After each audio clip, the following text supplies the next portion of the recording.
Hey everybody, before we get started, I want to put a spotlight on one of my favorite weekly listens. This is one of my favorite podcasts right now. The three jams and players weave a great story with memorable NPCs, a unique world, and absolutely wonderful characters that are just a hoot and a half to hear. I won't go on too much because they can explain it better, but they really are a treat and you should add them to your playlists. Are you looking for your next adventure to get lost in? Do you enjoy dark fantasy, horror, slice of life? Are your favorite tropes filled with tragic backstories and a found family comprised of a snarky lesbian, a morally gray grump, and a sunshine character? Then look no further.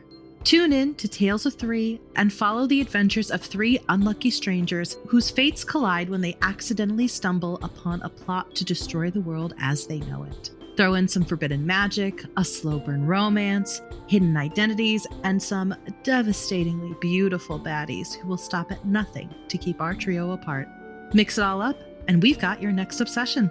Tales of Three, a Rainbow Dice Club production, is an all-queer, Dungeons & Dragons-based podcast that airs on Fridays. Find us at Rainbow Dice Club on most socials and at Tales of Three wherever you get your podcasts. All right, and now we start the show.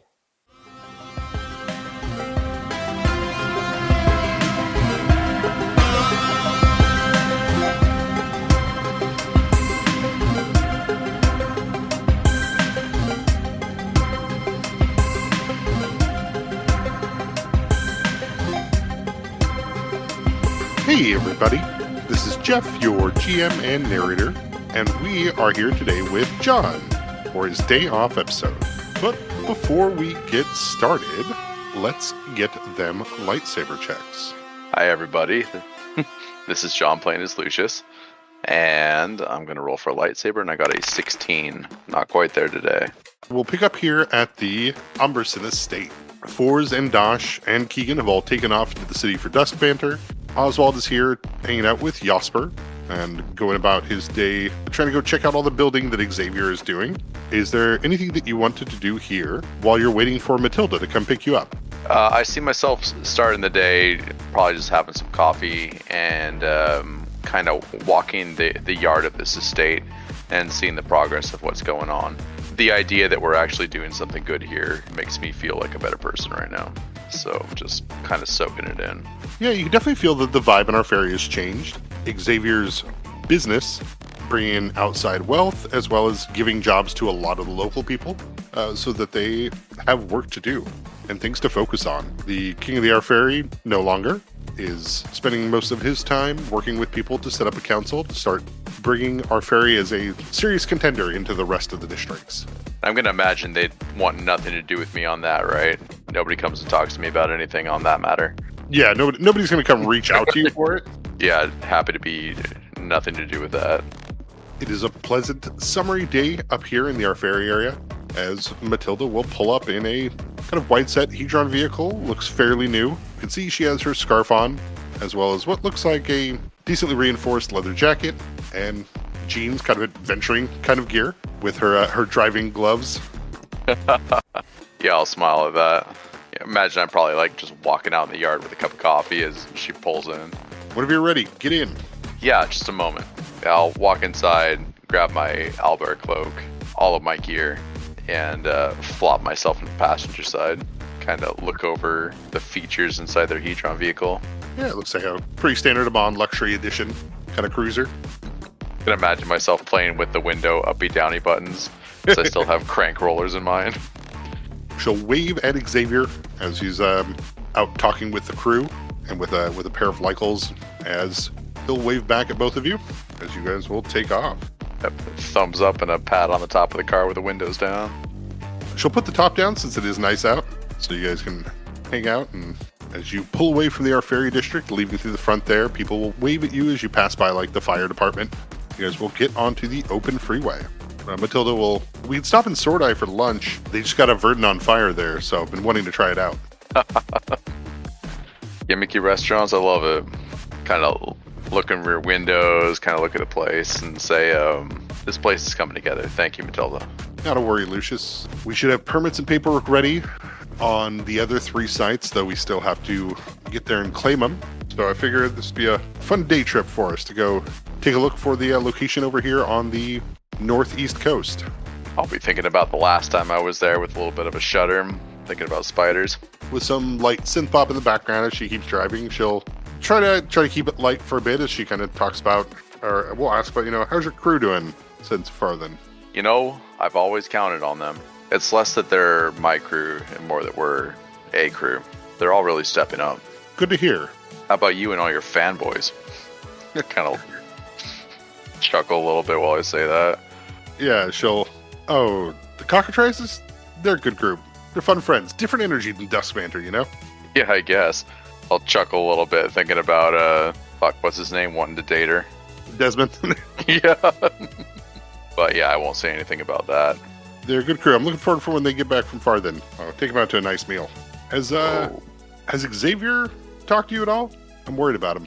No, he hasn't. He looks rough. He's been through a lot, but I guess I never thought that it would phase him. You're worried about him? I don't know. It feels like he's getting into dangerous stuff.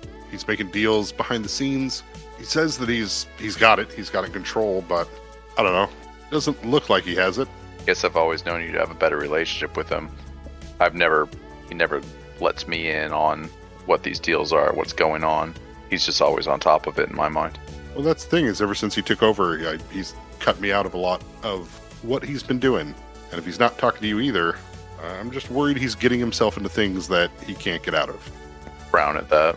Did you bring that scythe? Let's say that I did. Thumb over her shoulder. So what's up with that giant scythe in the trunk, Lucius? I guess it's more sentimental at this point than it is a status symbol, but when I gave the king of our fairy what he needed to seal our contract, the weapons that he's carrying now, he gave this to me. I don't think I can just leave it alone right now. As for using it, I'll kind of do a little bit of a joking flex. I think I'm going to need to figure out a couple more push-ups or something. Yeah, she looks over at you and it looks ridiculous. It might look ridiculous, but I wouldn't leave it alone. It's powerful. Yeah, she'll look back down at her wrist where that symbol appeared and yeah, I believe you. I'll think on that for a second, kind of looking out the window and say, do you have any bearing on magic anymore? Or is it just void to you? You can't tell how powerful that scythe is, can you? Nope. I could use it like any normal scythe, I guess. Same as I can use farther, but I can't sense anything and I can't generate magic of my own. I'll look at the scarf. Like, farther can't help you with that at all? Help with what? Discerning anything magical. It's sentient, isn't it? It can speak to you. Yeah, it is. Farther was a priest of the god Arashi, the storm god. He doesn't really specialize in detecting magic and stuff. Okay. That feels more like a you thing. Oh, and I did some checking in. So this, you guys driving down the freeway as you're crossing over the Arfari into Sordai district. You see, the freeway signs to let you know, which exits and food coming up. But I sadly lost my contact, Elena Sunflower, in the Amon HR. There's some redacted accident that happened, but it looks like the bold requisitions paperwork is still in limbo. So it's not approved for renovation or resale yet. I was going to try and get control of it again for us, but the redacted event is kind of moving Sunflower's paperwork all around, so sorry, I don't have any good news for us on that front. I guess that's a little bit hopeful. I think I met the person that was looking to develop on that land. Don't know what to say about it. I'll be thinking about how there's the secret area that may or may not still exist. Yeah, you went down there and it's burned and broken up. You collected a box with 3 vials of blood in it. Gotcha. Do you even want it back, Lucius? Staring out the window, thinking about how I'm living in an Amon's headquarter right now. Kind of. I'm sleeping on a couch there. I think I've got a apartment across the street or something in a hotel room. You know what? Yeah, I do want to rebuild that. I want our home back. I just don't know how to get it. Not right now. I'm kind of fidget at some shit. I'm really ingrained in Amon right now. I didn't know how deep I'd get, but now I'm in it. I don't really know how to get out. I mean, it's Amon, right? Nobody gets out. Yeah, Chuckle, but I guess you're right. Fuck, after what happened to the Justicari, I think it's pretty cool that you're just on unpaid leave. Yeah, it gets worse than that. She'll ask, is there something I should know about? I'm just on thin ice with the leadership. I don't know, the actions that I've taken so far. I think that they've they've probably wanted them more to be in the best interest of Amon and for Ty Freyland. And, well, I've been put on leave for a couple of weeks right now because I'm not exactly doing what they expected. And if you remember Orion Storm, as much as I tried to... Fuck, did I try? He's got vendettas. He's doing his best to make it hard for me in this company. Yeah, I must be a family trait. I think that's why we normally keep our own businesses and not join others. But hey, you know, Xavier's the smart one, I'm the studious one, and you're the cute one, right? So take Orion out to dinner or something. Plus, if his vendetta's that bad, Amon's not going to stand for it. Good way to look at it. But yeah, you should have seen him crumble when I told him the news and turned us both into Amon employees. Oh, I'm sure he didn't take it well. In case you forgot, I've been working in banking for a while. I've had to foreclose on quite a few people's dreams. Yeah. But you'll take the exit here in Sordai as it starts to drift over and head down into that kind of central Main Street center area that you've been to before, passing the St. Gant Hotel, the fountain there is Shill Park. And you guys will head into the Verdant on Fire. It's the place that you went to in Farthen that serves the kind of fusion Caribbean food. Right. I forgot I had been here before. Been to one of these. Desmond speaks highly of it, so I wanted to give it a try. I recall it's pretty good. But everything's good when you make it taste good. She'll roll her eyes, and I will have to stick with the chef's recommendation. And don't you dare change the flavor of my food. Wouldn't dream of it this time. She'll order a fancy salad with grilled jerk chicken and spices on it, and tell you to pick up whatever you want. Fancy Investments will cover this one. It's a business expense. I'll drop my hands, but the menu stays in place, and it flips to the most expensive thing on the menu. So don't mind if I do. Do you even like dragon turtle? Let's find out. Yep, she'll put her hands up in defeat and it's a write-off anyways. What's the atmosphere of this place like? We're here at night, are we in the day, or...? Yeah, it's still daytime. I mean, she picked you up early, so imagine you're 1 p.m., so sun's up high. You're on that outside kind of seating area. You have the waiters wearing all black, kind of moving about, checking on people, filling up drinks. Matilda's got, some shaded peekers on, and her hair is bundled back and up. Leather jacket put over a chair, and she seems to be enjoying herself and just kind of relaxing.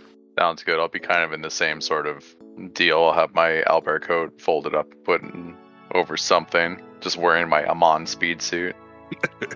She will giggle at that, God, you look like a janitor.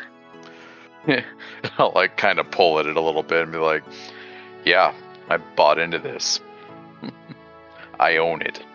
Buy into a department with better fashion sense. When I figure this out, I'll be back into my suit in no time.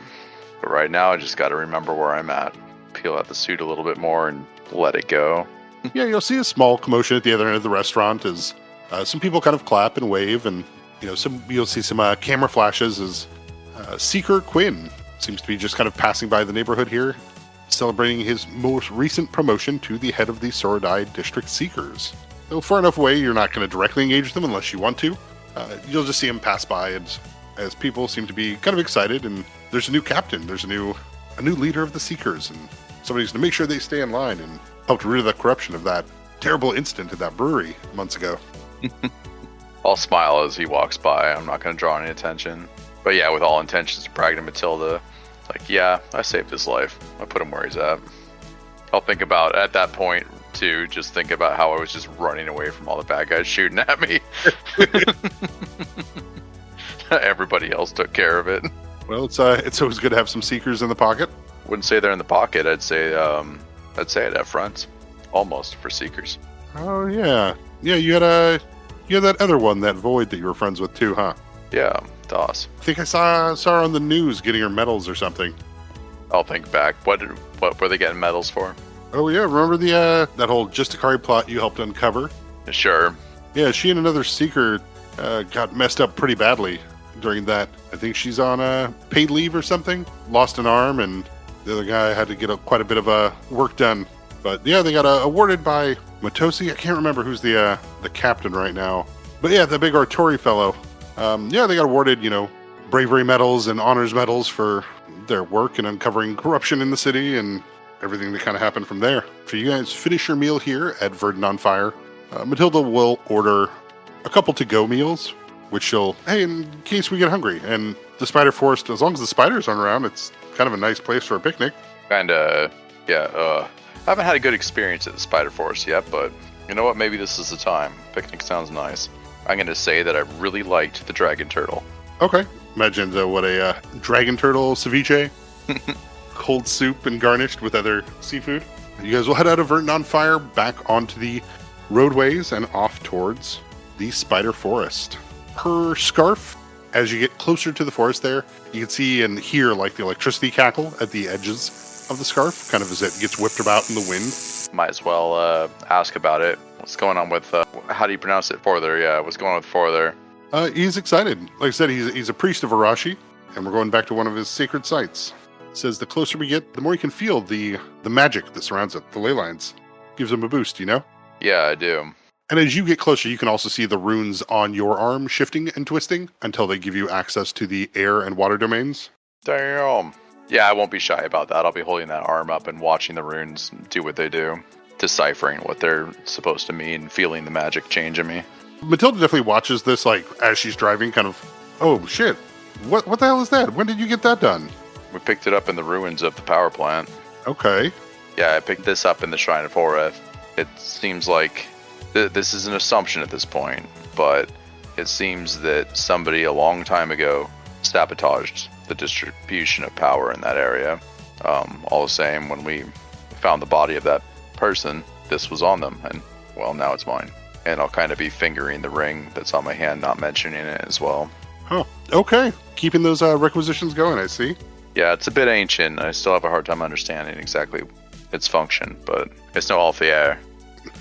Yeah, if you want, I can check in and see if I can find a historian or somebody for you to speak with about that. Yeah, at this point, why not? I'd be interested. But I'd be also concerned that just be aware that these shrines, they're old. We found this, we were attacked by a guardian from I don't know how long it was dormant. These areas are dangerous. They have a lot of history. Come on, she'll look at you and... Right. I'm sure we can take a guardian, right? I'll be like kind of thinking in my head, I'm sure you can take a guardian. Yeah, we've got this. Of course you. Yeah, we got this. You notice as you guys start to pull into the spider forest, you can feel that electrical kind of static coming from further. That means that a lot of the spiders here, we'd say like German Shepherd or smaller, just stay away. And she'll say that the spiders don't like the electricity, I guess, and so he'll make sure we are not bothered too much. That's a luxury. And I am a classy lady. If we like drive by spiders that are keeping their distance, I might like just kind of like throw some minor shocks out there to see if they run away from it, kind of thing. And they definitely will, yeah. All right, I'll keep that in mind. So it's not just farther, maybe it's just electricity and storm in general that puts them in their place in this area close to Arashi's shrine. Not that I have all sorts of electrical magic just handy. In fact, that might be the only one I've got is shock. Yeah, spark. But yeah, driving through the woods here, you will eventually start to see the, 20 foot by 20 foot kind of stone gazebo. Very open, lots of ways to see through it. You can see the carvings upon it. A lot of the runes kind of in old Kushani. Also on it, carved in, are storm clouds, lightning bolts that seem to kind of shift weather patterns as you walk around the outside of this shrine. There is no webbing on the shrine, no spiders here. You can see a small dais in the middle, where it looks like at one point it probably held something of significance to Arashi, but it looks like for the most part that dais has been covered over a bit with moss and vines that have grown upon it. When Matilda gets out of the vehicle, though, she will make sure to put on her fancy shoes that react with elemental magics. She'll also put on a set of Rethi gloves that she'll kind of turn on and clang, and you can hear they kind of polarize. You want your big stick, Lucius? Yeah, sure, I'm bringing it with me. Just careful you swing it. I don't get to benefit from clerical healing like you do. Oh, yeah. Kind of forgot about that. Or, you know what? I'm gonna be thinking about where I'm gonna put this, and then I'm just gonna summon my Heartlight attendant, who's gonna just carry it and follow me along with it. Your Hollow Jeeves. Yep. My scythe Hollow Jeeves. Yeah, she just laughs. Just kind of, Lucius. You never know. All right. Yeah, I guess let's take a look at this shrine. She'll have that moment where she wants to lock the doors, but then looks around at the spider forest and is like, no one's going to take the car. Yeah, the spider's just gonna break in anyways. Might as well just leave it unlocked. Don't leave any valuables in there. Bunch of spiders are ripping out the tape deck. Right. Well, now we're just breaking the windows because it's locked. Farther, is what kind of weapon is he again? We seen him in action. You've not seen him in action, really. It's a bladed scarf that has a bunch Right. of storm spells. I remember it zapped me that one time. So as you and Matilda gather outside with your unseen servant carrying the scythe for you, you're standing out here. You can see that the electrical aura given off by Farther is preventing the spiders from kind of getting close. But the shrine sits here in the middle of this wooded area with a couple rocks nearby that have carved runes into it for Arashi as well. You can smell and kind of hear the ocean in the distance that you know is at the other end of the spider forest. All right. I'll be kind of nervously, like, kind of walking behind Matilda, and every now and then, if a spider feels like it's getting a little bit too close, I might try to scare it with a little bit of a cantrip lightning zap. Bzz. Yeah, definitely. Some of the bigger ones will be able to kind of push through that aura, but once they get a direct zap, they'll skitter away. I don't like that. Yeah, this is annoying until it happens. They're like, okay, I don't want this. I could eat something else. But yeah, Matilda, we'll look around here. So how do you do this, Lucius? Well, on the last one, well, there was a well, and we just went down it. We kind of had some clues. I'm going to kind of focus and start detecting secret doors. Wow. Detecting secret doors, both of the two large stones, located both to the north and south of the shrine, will glow. The one to the north, as you focus on it, has the same kind of 4 slots that you saw in that door at the well. Okay. The one to the south does not. Looks like that one requires a key. Okay. But they're well hidden into the framework of the stone. If you didn't have detect secret doors, it'd require like a good perception do to that. notice it. All right. So I'll go to it's the southern one that requires a key, right? Yeah, southern one requires a key. All right. I'll kind of investigate that. What, like a keyhole or something that fits into it? Yeah, you see in the runes that are carved into the stone, there's a spot where basically like a key would be pushed in to unlock the front face Okay. of the rock to make the door. I don't think that I've ever found any kind of key that would work for this. So, yeah, I'm gonna look it over and I'll kind of like run my human hand over the keyhole and look over to Matilda and say, I think this rock here requires a key. It looks like an entrance, or perhaps this is the way to get in. Kind of look it over a little bit more, and then I'll walk over to the northern rock. I'll say, but I think I understand how to work this one, and I will fit my 4 fingers into the holes and try to operate it. Yeah, using the arm of the Empire that will click into place, and you can rotate it, and it will open the door. I'll look at the arm of the Empire, kind of admiring it a little bit, and think, looks like this is kind of an alternative key. I like, like in the past, like this is a McKeith arm, right? Yeah. Yeah. Huh. Why would all the other robot gods create a back door for McKeith? Or maybe I'm missing something. I'm not saying that crap out loud. I'm just kind of thinking it, and then waiting for a little bit of awe from Matilda and how I opened up the door. Then again, she was kind of expecting me to do that, wasn't she? Yeah. Like, that was your job. But she definitely, like, well done, Lucius. I asked for a thing, and you did the thing I asked for. Yeah, I don't want to say I'm the best door opener. I definitely have one skill, and that is finding hidden doors. Alright. Yeah, she'll turn on a flashlight as she will approach with you into the large northern stone. Does this one have built-in metal like some of the other places where I might be able to cast a light spell and... Yeah, absolutely. Similar to the other ones, you'll tap along the side of the rock face before you'll hear that clang. They'll let you know that there's a metal bar that's going to run the length of this, and you can cast light on as it'll, the long hallway light up scene. Yeah, I'll, before I do that, I'll tell Matilda, you can put that away. I think I've got this. And light it up. Well, look at you. A veritable Magnus. Let's just say this isn't my first dungeon crawl. Yeah, she'll follow behind you then. Oh god, why am I in front? Yeah, you can see the well-worn and old stone steps that go down into the lit hallway. Similar to before, it feels like this is almost like a secret maintenance hallway. There's spots where you can stop and you use the arm to open up to look into similar rooms that you saw on the other side. Though this one isn't built like the well, where it's going down directly. Okay. It seems to be built more wide. So, does it seem like perhaps the other rock with the keyhole might have given me a different entrance? Yeah. Okay. Interesting. Yeah, if you enter this top floor, like, you'd see the same kind of thing, right? Well rotted away pantries, rooms where people could stay, smaller shrines to Arashi, as well as smaller shrines dedicated to Horeth. And you would see that there is definitely a main stairwell that would line up with that southern rock at the far end of this wide room. Can I close this door behind us? Yep. I'm gonna do that and turn to Matilda and say it's probably best if I close this door. I think that I'm the only one with this backdoor key. The other key looks like it would be like the main entrance for, I don't know, the common acolyte or something to enter. Yeah, 100%. That's kind of the vibe you're Right. getting as you kind of search around. And you and Matilda can give me perception checks if you're looking through this kind of top area. I wind up my perception check. Bam! Whoa! Oh, I thought it was gonna be good. I got a 16 total. You and her look around this area. The lighting doesn't extend into this room. Right. That lighting is just that maintenance hall.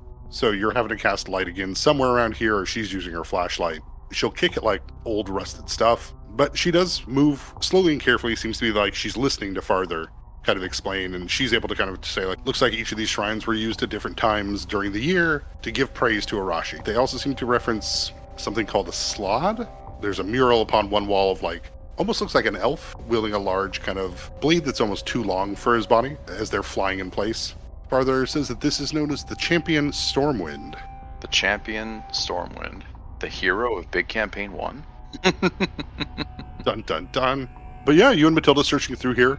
Plenty of space. I mean, like the other location, you could probably fit about 30 or so acolytes in this top room, with enough space for kitchens and bathrooms and living areas. And there's a section in the middle here where it looks like even a small garden would be able to function. And you can see where it's well grown over that there's like a stone ceiling that's closed. Like it could open to the air if the machine was still working. The random rusty stuff that's just kind of hanging around, minor artifacts or just whatever, I'll be a little bit interested, but this stuff will just kind of swirl around me as I mage hand it up and just kind of view it in front of me and then gently discard it. Yeah, I mean, old utensils, cups, plates. I mean, it's a lot of kind of just leftover junk.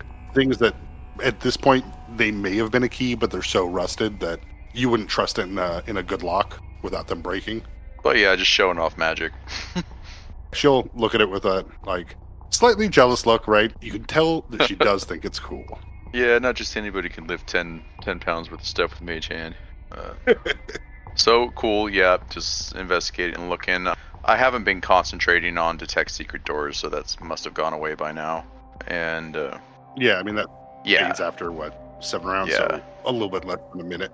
But yeah, as you look around here, you'll see that there's definitely the stairwell that goes down to a second floor. I'll gulp a little bit and say, I'll lead the way. She'll step aside and please do. Oh yeah, well I do. Your footsteps will echo in this large empty space coming down to the second area. This reminds you very much of that other well room where in the center here they have the map of the Empire, the old Empire, except it does have one of the gems illuminated as you come down here. And this one you can trace back over to the Arferi district. Looking over at Matilda, I'll point at this map and say, all right, good. This is very much like the one in the Arferi district. You can see that this one's illuminated over here. And that's, as I understand it, shows that that our shrine is operational, powered up. Yeah, she'll put an arm around you to, oh, excellent. Hell yeah. All right, so where do we think these other two are? And this one looks like it might be Silidae in the mountains, maybe? Yeah, honestly, I think you're right. Where exactly there, I'm not quite sure, but this is definitely a guide to get there. All right, then this other one here looks like it's, God, right on the edge of Selene and South Duskbanter, so it's, I guess, maybe the cliffside. We'll get teams there, and she'll take out her HCOM and take some pictures. Yeah, definitely. But as for entering, it could very well be like this one. We'll probably need keys of some sort to get in, that or they're very well hidden, hard to say. Does this map look like pretty much identical to the one in, where was it? It wasn't Sword Eye, was it? Arferi. Our fairy, thank you. Yeah, it does look. It looks Okay, great. pretty much just like it. The other rooms in here, she'll look around and point at pull out some like really old robes that kind of fall apart. She's like, "Oh, it looks like this is." Farthers tell me this is, I guess, where the clergy were. I see tide callers and tempest bringers, storm runners, all people here that looks like I guess must have been necessary to keep this place going. Occasionally, you'll catch like a small, almost translucent spider that's about the size of maybe a guinea pig. Doesn't have like large fangs or anything, but it seems to run away from the light as the flashlight kind of goes over it. Oh, looks like this place isn't airtight. The spiders will be running towards one corner, which you will find will be, there's another set of stairs that goes down. But these rooms, imagine like 3 circles where they're just kind of overlapping at a corner, or overlapping on an edge. Seems to be all heading kind of easternly towards the shore edge. Am I seeing indications like vents and stuff that show that this shrine has a similar purpose than the last one? Like maybe it generates power, or does it look like maybe it has a different purpose? Yeah, you can see air vents that go up to the top. Though you're not getting like a lot of breeze through them, so they're probably clogged. Okay. Growth has kind of gotten into them. But you can see there are a large amount of crystals that line the inside, a lot of crystals that are embedded into the walls along the top. You know, if you cast light on them, they seem to amplify that light, but they are each kind of individual. So like the light doesn't spread to them like it does with like the metal bar. Seems to amplify magic, huh? Any of them loose? Yeah, there's a couple that are. I'll pick up some crystal pieces then. And... Okay. Yeah, imagine they're about the size of a pint glass. Yeah, maybe for a test run while I'm playing with one for a second, I might like try to cast my spark spell and see if that amplifies while holding it. Yeah, the spark spell will hold within the crystal, giving off light like a light bulb. Huh. Like it maybe absorb the spell. Yeah. Well, yeah, I'll be holding on to that, and I guess I'm ready to move forward. If Matilda is. Yeah, heading down to the 3rd floor here. This one has more statues, pillars in it that seem to carry the story of Arashi, a god once wrong that was reborn after the death of another storm god that it took its power. But this room definitely has a salty smell. The brine and kind of almost like the oceans nearby. You can see these small spiders here that are running away from your flashlights. They all kind of disappear in crevices and corners that drop down. Though you can't find another set of stairs here on this 3rd floor. But there's statues and stuff? Yeah, statues to Arashi's champions. There's another one to Leonia's Stormwind. A few of these like large kind of frog-like creatures. Matilda would let you know that, yeah, Farther's pretty excited. He never actually got to see the shrine before he was put in the scarf, or in the Alfier. But he knows about it. Yeah, it looks like that. The higher-end priests of Arashi are supposed to come here to receive final rites and blessings, but he was never able to. I guess without going to my go-to and just trying to solve this with magic for a way forward, maybe a perception check or something to see if there's something secret. Yeah, go and give you that Percepticon. I'm gonna go ahead and perceive. I roll total of 3. Classic, you're looking for something, one of these albino kind of smooth spiders comes screeching and running out, and I zap it. Yeah, funny enough, unlike the spiders up above, when you zap this one, much like the crystal, it holds on to that charge, and so you see a little electricity following it as it disappears down a hole. I'll look over to Matilda and give a shrug. Yeah, that's weird.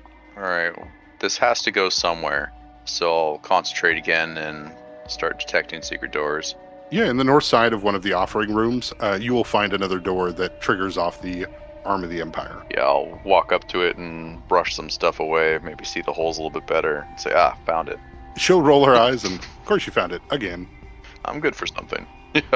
And I will put my arm against the holes and attempt to spin it.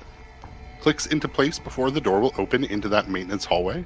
Your light spell from before has faded, so you can definitely find that metal shard again and flick it on. Pop on. Yeah, looking down, the stairs continue down another floor's worth, but you can see about 30 feet down these stairs, you see the remnants of a body, kind of like the other one. The cloth is far past gone. It does have another arm of the Empire on it, as well as a ring, but you can see it looks like the leg bones have been pulverized and broken. Looks like the person probably dragged themselves here before they died. Yeah, I'll point it out to Matilda and say, hold on a second. Hey, Lucius, why does that thing have the same thing you have? So this is an arm of the Empire, and agents of McKeith could seem to, I guess, have these, and they were able to, I guess, go through these shrines. it looked as if the person that I found the arm on my body, that person seemed to have sabotaged the shrine and stopped its production of energy. As it looks, there's another agent of McKeith here. I don't know if this is coincidence. So only one of the shrines on the map was lit, and that's the one that we activated. Correct. I'm a little bit curious now if there was an effort to shut down all these shrines at once by these agents of McKeith. But that's just coming to a guess now. I'll be saying that out loud, knowing that it doesn't make much sense. Matilda will go over to inspect the body, and as she kind of pulls it and looks at the cloth, it's like, oh, it looks like they were wearing the robes of the Arashi priest from above. So you think these guys probably snuck in here and turned them off? I'm curious. I don't have very much proof. There weren't any notes or anything on the body that we found, right? Even if there was, it would have been long disintegrated, right? Probably same with this one. Unless if there was something inscribed magically. No, she'll flip over and search the body a bit, and she will find a well-made silver key that is fairly worn at this point, but looks like this would work for the other door. Hold on to that. I gotta keep this thing too, and she'll pull up the arm as a chunk of bone will fall off it. Is that the other robot arm? Because I was thinking about chopping off my Yeah. right arm and putting that on it. So go for the double robot arm. Go for the double robot Can't arm? even hold like a fork anymore. Well, that's what Mage Hand's for. This is why you're magic. Oh yeah, of course. She picks that up. I'll say, grab that ring too. Oh, yeah. She'll pull that, and you can go ahead and give me a sense motive. I attempt to sense the motives. Main. I got a total of 17. You're not positive, but Matilda is looking at these things with a lot more interest and intent. It does look like a matching ring to my ring, right? Does the same thing. I'll kind of cautiously start telling her what that ring does, and that it's kind of dangerous, kind of unethical, as it allows you to channel spells through souls. I guess that's not something that you'd be able to do, huh? Sorry. She'll give you that dead look of, Right. yeah, I'm not really worried about that part. And then I'll show my hand that has that ring on it, and like I haven't used it before. I don't want to use it, but that's what it does. Well, good to know. Gonna look around and see if there's anything evident that shows how this guy died. Looks like his lower half was just crushed, huh? And like he probably crawled his way here. Weird. Any mechanisms around or anything? Going past his body, it's another 20 feet down before you'd find a fourth door. The opening from this side and looking in, you're looking into an underground cave. You can see the stalactites above. You can smell the ocean water, though. Even though this room's fairly dark, Matilda's flashlight can illuminate that there is another control panel. Here, you can see kind of large machines that seem to go from the ceiling of the cave all the way down to the floor. Though it seems to border on what looks like a giant opening into an underground sea, or an area at least filled with water. In the middle of the room, though, her flashlight will illuminate. There's a large vase with the 4 crescent moons on it. Well, sounds like I better break that open. Or wait, maybe it's got magic or loot inside of it, like the last one. I'll put a hand on her shoulder and say, in the last shrine, found a vase like this, and it unleashed some sort of trap that was a monster. Be careful. Okay, so should we shoot it? Is it magical? The vase, yes. Yeah, I'll focus on it a little bit. I'll start to ponder what we did that triggered the last vase, which was just fucking with it in general, right? Like we lifted it out and monster popped out. I wonder if there's a way to disable it from the controls, though. So if we tamper with it, I'm worried that some sort of summon creature's gonna pop out. Maybe there's a way to disable it, though. Okay, like, should I try to hit it with lightning and push it in the water? Are there? You said that there's control panels around, or like levers and stuff like that. Yeah, it looks like there's a series of control panels on the far end of this room, adjacent to the edge that goes into the water. All right. I will say just keep your eye on that. I'm gonna check out these controls and see if there's something obvious that would disable it, and I will cautiously make my way to those controls. Yeah, walking out a bit from this door onto this platform, you can see the wave-like pattern kind of carved into the stone that shows, the edges have lightning bolts and storms. You see tentacles coming out of the water. Looks like it's a, giant ocean, kind of hurricane typhoon-esque design to it. But the vase sits there in the middle. You can see the molding in like the big chunk of like probably what that guy's shoe was somewhere around here. Okay. Yeah, I kind of think that this vase is what did away with that acolyte of McKeeve. So yeah, I kind of tiptoe around it and head my way to the controls. So as you are getting closer to the vase, you'll see a bunch of those small kind of albino spiders as they'll rush past you, afraid of the light, and they'll dive into the ocean. Oh, ocean spiders, huh? But getting close and wanting to not activate the vase, go ahead and give me a use magic device. Attempt to use magic device. I got a total of 24. All right, the 24, you're able to pretend, at least, the vase will register you as a cleric of Arashi. As you get close to the vase, you can see it has that kind of muck inside of it. You can definitely tell it has those pseudopods at the surface, kind of coiled and ready. Yeah. Like it's ready to take on that form like the other one did. But for right now, holding out your arm and using an magic device, you're able to convince it right now that you're not a threat. So over my shoulder, Matilda, don't come any closer. I've convinced this thing that I'm not a threat right now, but it's definitely a trap. All right, I will wait here. Farther says those are elemental bound souls. Usually it was a blessing to become one. You know anything about disabling them? No, he seems to say that they're simply guardians of the location. They're immune to electricity, so we'd want to try to stay away from that if we can. Oh wow, okay. Happen to know if it's weak against anything? Farther says that their forms, though resilient, they're weak against thunder or sonic effects. Farther is able to generate a thunder blast if we need to. Okay, keep that in your back pocket. Alright, we know that, so yeah, I just keep heading towards the controls at this point. All right, yeah, as you head closer, you can see the controls built in as it looks over into the water. It looks like there's some luminescence from in the water further down than you can see from here without going to the edge. But seems a similar control panel to the one you saw at the well. But obviously a little bit different, Yeah. right? Built for this location. The generator pillars on both sides that go into the water and into the ground that reach all the way up to the ceiling. As I recall, Oswald was able to use his magic to just read this stuff. I don't have that power. Mm-hmm. What I do have is... I mean, I can't just solve this with magic. You can attempt to activate blindly with use magic device. It is a DC 25. Right. I'm gonna start explaining to Matilda what these controls should do to activate the shrine. While also saying there's a risk that I might not do this correctly, and it could activate the vase.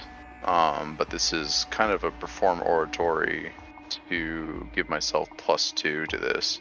So I'm... Yeah, she'll call back. Did the last one have one of these? How hard was it? On the last one, I actually accidentally found the vase hidden and thought that it might be treasure. It was a big old oopsie. Yeah, she'll laugh. But you're fine, right? Like, it wasn't a very strong guardian? It was pretty strong. Yeah, it took the whole team to take him down. So, get ready. Her scarf will begin to generate electricity around her. Ready when you are, Lucy. Alright, use magic device, right? This is going to be at a +2. Yep. Pop. Whoa, 16. Hell yeah. Yeah, with a 16, as you run your hands across it and try to emulate what you saw Oswald do before, a few lights will flicker and turn on, but will repower down before the vase will begin to activate. Yay! The water begins to run from the ocean towards the vase as it begins to take on that large form again. Let's get initiatives. Alright, you're going to hear a fuck. And she'll call out as soon as she starts to see that water of like, you didn't do it, did you?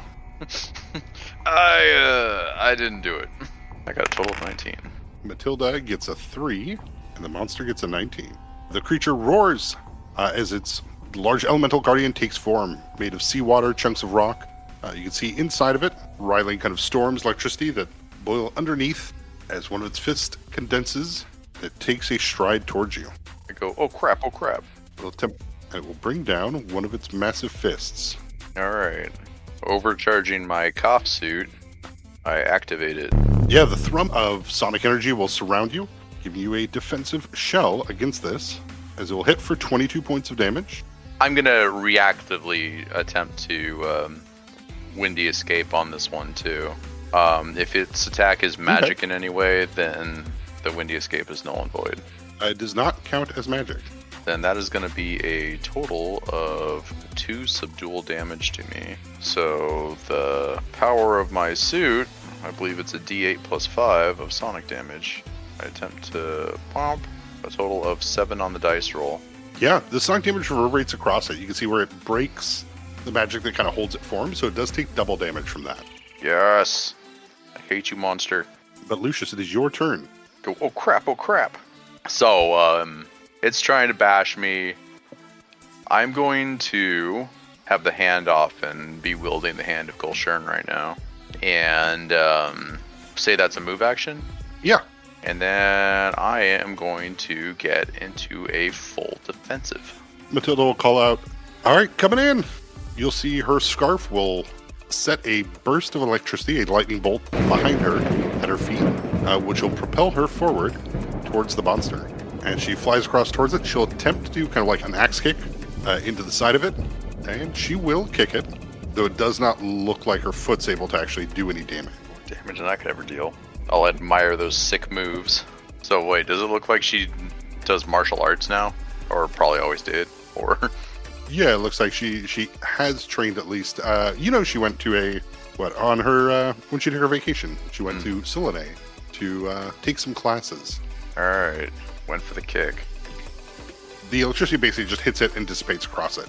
The monster will turn around and hit Matilda, doing 13 points of damage to her, and she will roll a fortitude save. Oh, jeez. The monster strike sends her flying back 15 feet, knocking her prone. She'll skid across the ground of the stone floor here, tumbling across, and you'll just hear from her like a fuck, as it will turn back towards you and swing with 17, Lucius. I believe in a full defensive, you actually dodge it. This would be the first time that somebody's missed me, yeah. So does that mean that the cough suit's not going to trigger? Yeah. No, it still does, because it still gets into your space. So it brings down its massive fist, breaking the rock around your feet as you... Oh, yeah, he's still within that 5. Expertly dodge. I'm going to hit it with a total of 10. Would that mean 20 damage? It will. Roars ferociously back, but it still mindlessly continues to swing at you. It is your turn. I'm going to try to give him a whack. Full power attack. That's a joke. I don't have the strength to do that. You don't qualify. Yeah, I was like, you don't even qualify for that feat. Here we go. Oh, man. Total of 26. You absolutely hit it. That's the first time I hit a guy with a melee weapon. Alright. So I did it. Somewhat minimum damage. Do any of the powers on it apply, like axiomatic or anything? Axiomatic does not, so it won't trigger that. Oh. But it does designate. So, and it is adamantium, so it does cut through the monster's damage reduction. Hell yeah, 9 damage. But Matilda now has a bonus to both hit and damage against it. And so do I, right? You do, yeah, for your next swing. I don't have one of those, so I just kind of relish in the holy crap, I rolled high enough to hit a guy. And that's my turn. All right, Matilda will get up kind of slowly. She shakes off kind of the hit. All right, she takes farther and seems to speak to it a little bit as she's like, all right, we need to do a thunder thing. And she's going to hold her action as she's farther is going to cast the spell next turn once she gets close enough to touch it. Makes sense. Hold it off, Lucius. Just a little bit longer. I've got this. Oh, Jesus. The monster will swing at you twice. That is a hit. First one with the 27. That is now a hit too. Second with an 18. Let me confirm that. Yeah, we're going to call that 2 hits. All right, the first hit for minimum damage for 10. All right, it would be dishonest for me not to use Windy Escape on one of these. That is going to be completely negated by my cough power, and we're going to pop. And then the second swing does 22. Woof.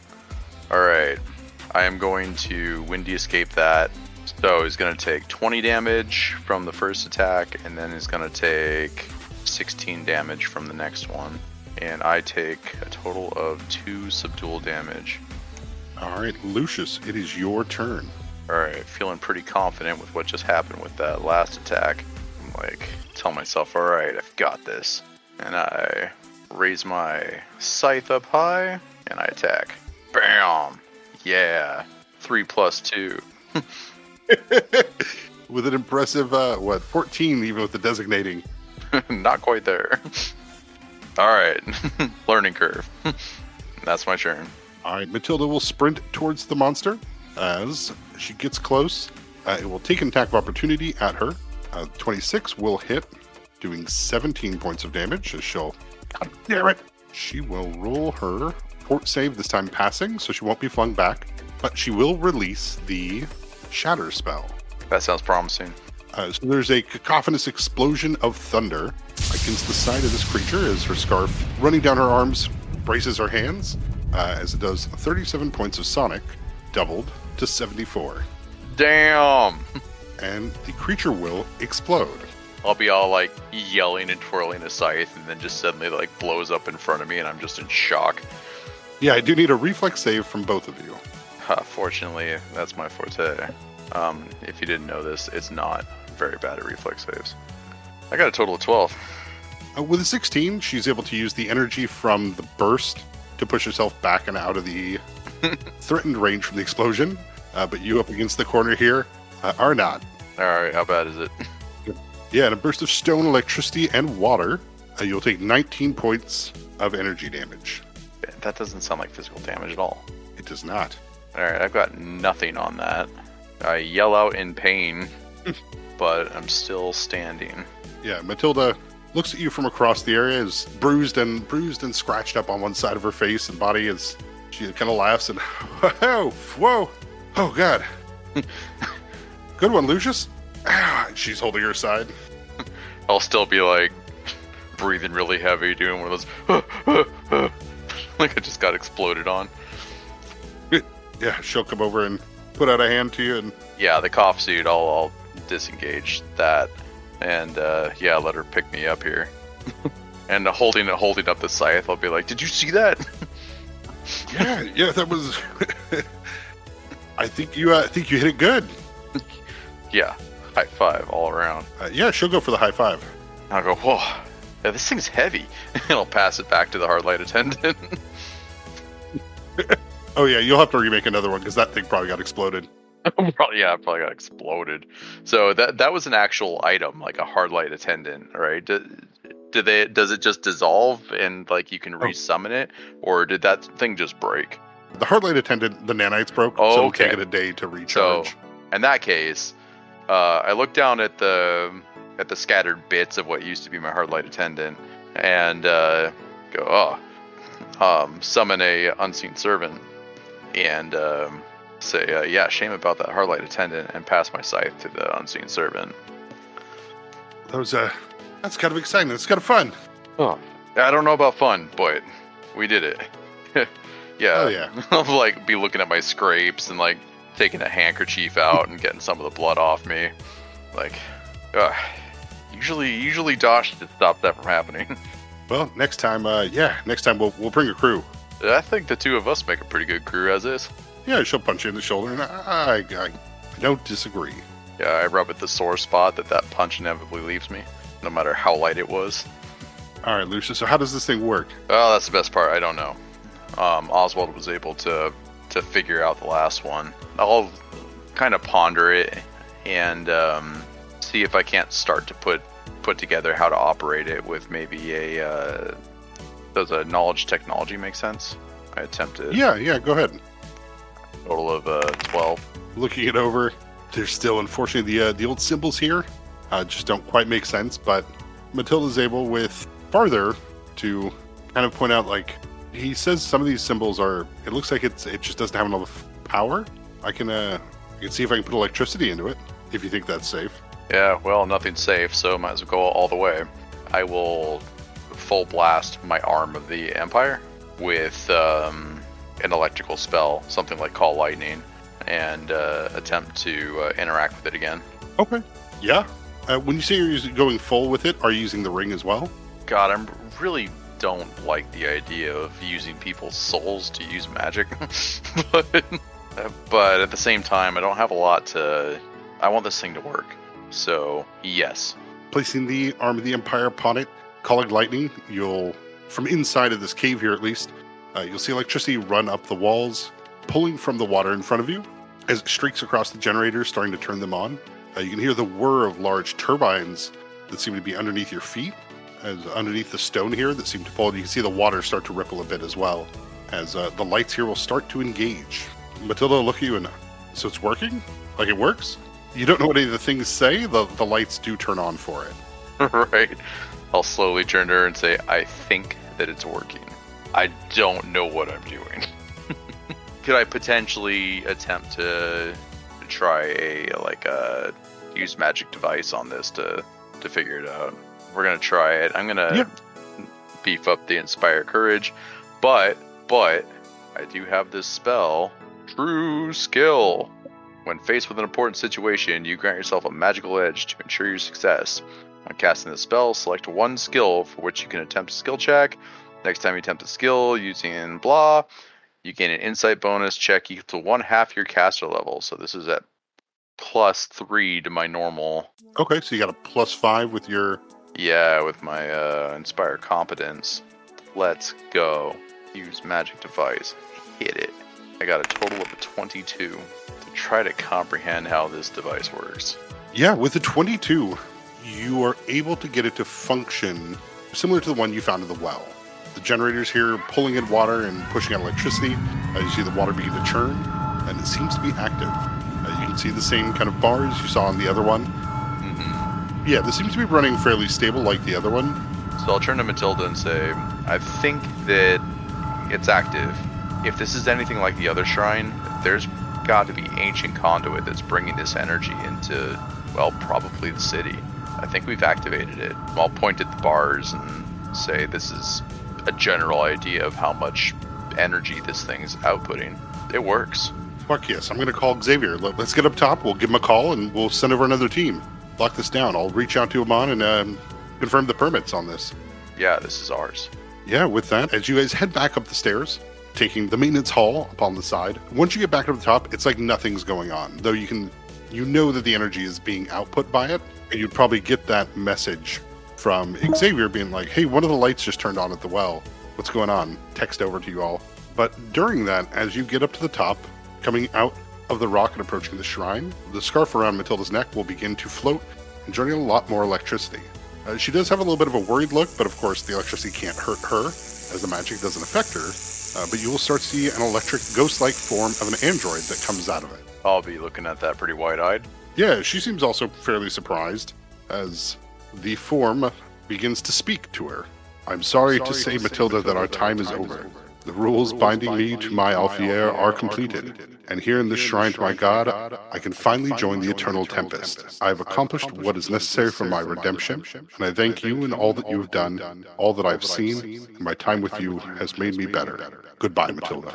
The electrical form will fire off into the sky, dissipating into the sunny day, as Matilda kind of looks over at you and just goes, fuck. Well, there goes my cool tricks. Is that how Alfiers work? I guess. Damn it. I'll just be like scratching at my head.